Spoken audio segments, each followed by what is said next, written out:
Fabienne Synthèse, le 18-20. Le monde d'après de Claude Guibal. Claude, nous allons partir en Chine avec vous. La jeunesse, c'est le moins qu'on puisse dire, ne va pas bien. Effectivement, vous savez Fabienne que ces jours-ci, c'est jour de bac, jour d'examen, fin d'année scolaire pour tout le monde à travers la planète.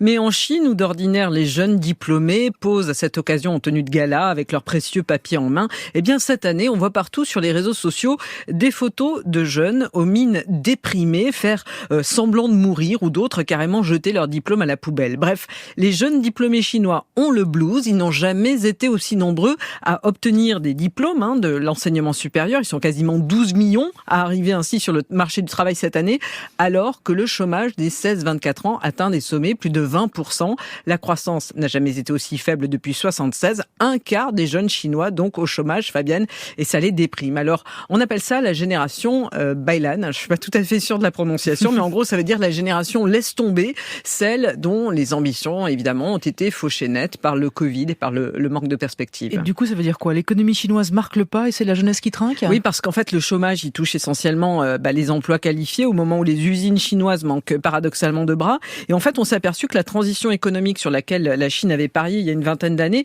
n'a pas été vraiment celle prévue parce que, bon, vous le savez, les années de croissance ont permis à une partie de la population chinoise d'accéder aux classes moyennes et supérieures, à la consommation, à la mondialisation, y compris en matière culturelle et loisirs. Et les autorités avaient espéré basculer du coup d'une économie donc qui était plus basée sur les usines, sur les exportations, à un marché plus axé sur le tertiaire et les services. Et finalement, l'économie chinoise, elle est restée majoritairement tributaire de ce modèle économique traditionnel avec l'exportation de masse, d'où ce surplus de diplômés, puisque le système éducatif, lui, avait parié à l'inverse sur la haute technologie et, comme je le disais, le tertiaire. Par ailleurs, la croissance, elle n'est pas repartie. Elle aurait dû dépasser la croissance américaine. Or, il y a quand même la pandémie qui est passée par là, la rigueur des mesures anti-Covid, les confinements qui ont paralysé l'industrie, l'économie chinoise et l'allègement des mesures il y a quelques mois n'a pas suffi à faire repartir cette croissance à la hausse. Donc, grosse déprime généralisée. Oui, parce qu'il faut en plus ajouter à cela le coût de la vie qui grimpe vertigineusement puisqu'avec le manque de main-d'œuvre, évidemment, les prix ont augmenté. Les loyers, eux, sont tellement chers que la plupart des jeunes, ils veulent même plus vivre à Pékin tant ça coûte cher. Alors, ils préfèrent rester avec des emplois sous-qualifiés dans leur région d'origine. Les années Covid, les mois de confinement, ça les a évidemment marqués psychologiquement. En novembre, vous vous souvenez, l'an dernier, ce sont eux qui ont manifesté surtout dans les rues contre le confinement, contre les tests PCR, pour plus de liberté aussi. Ceux qui sont partis étudier à l'étranger, c'est simple, ils n'ont plus vraiment envie de rentrer parce que pendant les 3 années d'isolement de la Chine, ils ont vu, en plus avec le prisme de l'étranger, comment leur pays s'était figé.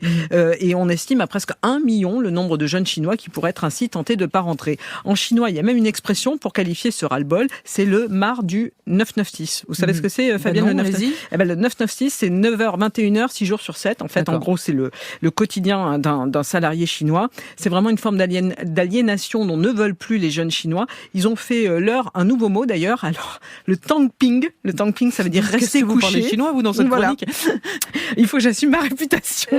Le rester couché, c'est dire le refus de s'impliquer à fond dans leur travail et la démotivation. Le tangping qui s'accompagne d'un autre concept, c'est parti, le Neichuan, c'est-à-dire le sentiment de celui qui est pris dans une compétition dont il a conscience qu'elle est vide de sens. Alors, pas sûr que Xi Jinping ait trouvé les bons arguments, lui qui cette semaine exhorter la jeunesse à, je cite, hériter, perpétuer l'esprit de dureté et d'autonomie du peuple chinois. Choisir de souffrir, choisir de se dévouer, c'est aussi choisir d'être noble. Bon courage les jeunes.